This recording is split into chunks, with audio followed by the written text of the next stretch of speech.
Welcome to this explainer. Today, we're going to peel back the everyday assumptions about who we really are and explore the true psychological meaning of a word we literally use all the time: personality.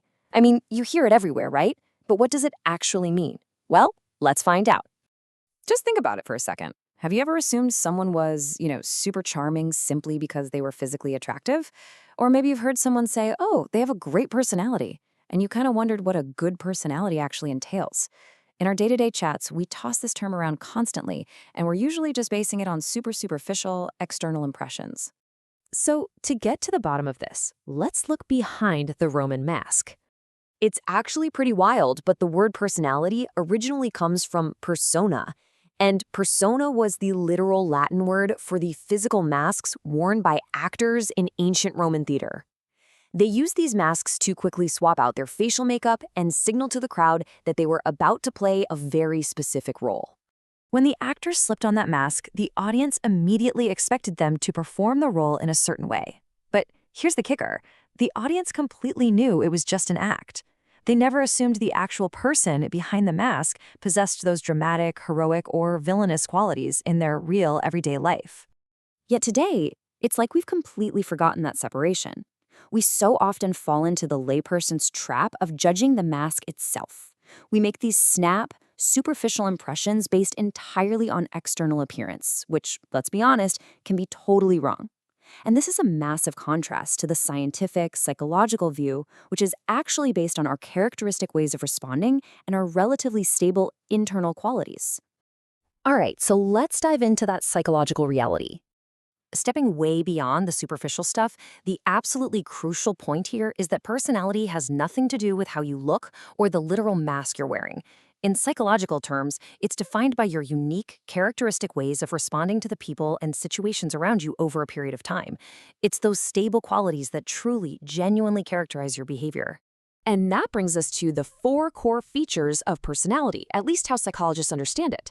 First up, it actually bridges the physical and the psychological. Second, the way you express your behavior is fairly unique to just you. Third, its main features are incredibly stable. They really don't change easily over time. And fourth, despite all that stability, it is still dynamic and highly adaptive to situational demands. Which naturally leads us to how something can be stable, yet highly dynamic. If you're scratching your head wondering how you can be stable and dynamic at the exact same time, there's a great quote that clears up this consistency paradox. It says that personality characterizes individuals as they appear in most circumstances. Basically, if someone's an honest person, they're highly likely to stay generally honest, regardless of the time or the specific situation. That deep consistency, that's the bedrock of their personality. But hey, we're not robots, right? If you watch closely, people absolutely show variations in their behavior. Literally no one is cautious 100% of the time, or impulsive all the time. While you definitely have a consistent core, situational variations have to occur. Why? Well, they act as a vital survival mechanism. These dynamic little fluctuations are exactly what help us adapt our stable core to the immediate demanding circumstances of our environment. So, how does this help with predicting human behavior? Let's move from the theoretical stuff over to the highly practical. This is where figuring out someone's personality gets incredibly useful in the real world. Once we truly understand a person's characteristic responses, we can pretty accurately predict how they're probably going to behave in all sorts of circumstances. And that's a game changer. It allows us to tailor our interactions and deal with people in much more realistic, acceptable, and effective ways. Let's look at a couple of everyday examples from the source material to build out our toolkit. Say you're dealing with a child who absolutely hates taking orders. Well, the worst thing you could possibly do is bark a command at them. A much more effective, personality-aware approach is to present a set of acceptable alternatives and let them choose. Similarly, a kid who struggles with inferiority feelings is going to need a totally different emotional approach than a kid who is highly self-confident.